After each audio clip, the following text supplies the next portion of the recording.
Now, an internet site that battles against all the junk email that goes around the world says it's come under the biggest ever cyber attack of its kind.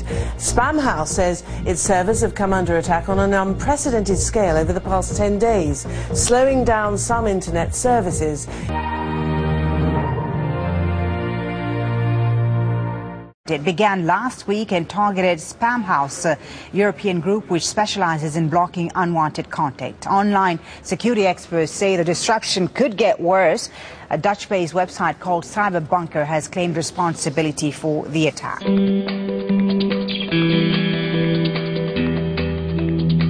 Global internet services are suffering in the fallout from a row between a spam-fighting group and a hosting firm in the biggest cyber attack in history. Spamhaus, a Geneva and London-based group which weeds out unsolicited spam messages for email providers, has been targeted by a Dutch web host in retaliation for being blacklisted. Cyberbunker, which says it will host anything with the exception of child pornography or terrorism-related material, has accused Spamhaus of abusing its position, claiming it shouldn't be allowed to decide what goes on to the internet. The upshot is that Spamhaus has been attacked with floods of messages from multiple systems, for which it blames Cyberbunker. The row is causing an internet slowdown, and experts are concerned the attacks could soon escalate to affect banking and email systems.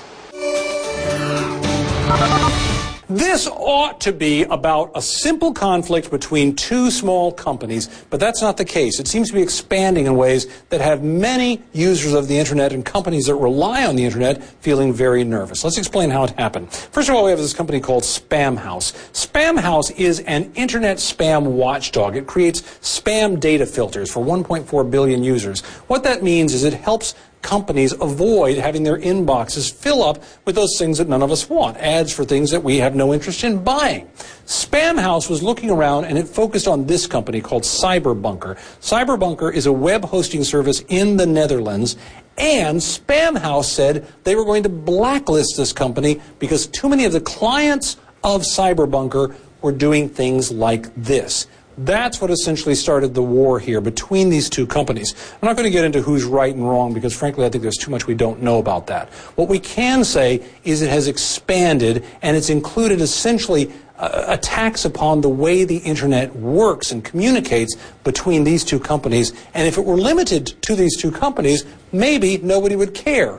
But as it has expanded, many, many, many more users throughout Europe have been somehow roped into this, and they say they're getting slower connection speeds, maybe not able to connect to certain websites they want to connect to. They have nothing to do with the dispute, but they're being caught up in it. That's the big concern. Is it affecting the United States at this point? No, unless somebody has direct dealings with those two companies. Essentially, the world is divided into 5 different internet continents, and right now this is limited to the European and Russian one. But, this is the important point, the world economy remains shaky enough that if you have enough disturbance in this area, other places could feel the economic ripples from it. That's one of the very big concerns here, and that's why, as we understand it, some big internet names are beginning to weigh in on this small dispute and say, we must end this because we're screwing around with something that could really cost a lot of people a lot of money if it's not contained. The blacklisted company is trying to shut down the first company by overloading it with service requests, much like you would busy up a phone line. That is slowing down the rest of the internet. You may have noticed that it's been hard to get on certain websites from time to time. People have been saying that they haven't been able to get onto Netflix to stream video. Right now it is basically an inconvenience, but what is worrisome is that this kind of denial of service attack is getting easier. In the last 6 months, many major banks have been targeted, and even when they've been warned it's coming, they have not been able to stop it. What is important to note, though, is that no websites were actually hacked, no personal information was at risk as of now, but what you can do is demand more and tighter security from the companies you visit online, and of course, as always, and we will always tell you this, be careful with what you put out there, especially when it comes to your personal information.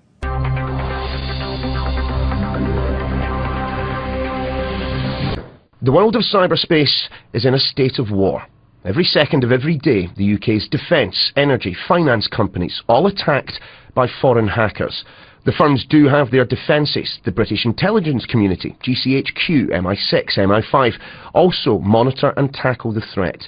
Until now, business and government have dealt with the cyber strikes separately. A new unit, the Fusion Cell, combines all their expertise for the first time, a joint response to an ever-growing problem. The theft of our intellectual property alone, on a global scale, represents the single largest transfer of wealth from developed nations in history. In the UK alone, that represents a loss to UK private sector of £17 billion per annum. There's been for some time growing recognition that cyber warfare could be the biggest threat to the nation's security. The Ministry of Defence responding by setting up a cyber operations group.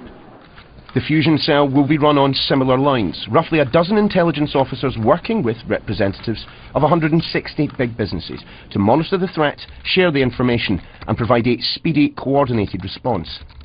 This nondescript building in Shanghai is said to be home to Unit 61398, China's team of hackers linked to a series of cyber strikes in numerous countries. Along with foreign powers like Russia, Syria, Iran and North Korea, the threat they pose is fast growing in scale and sophistication.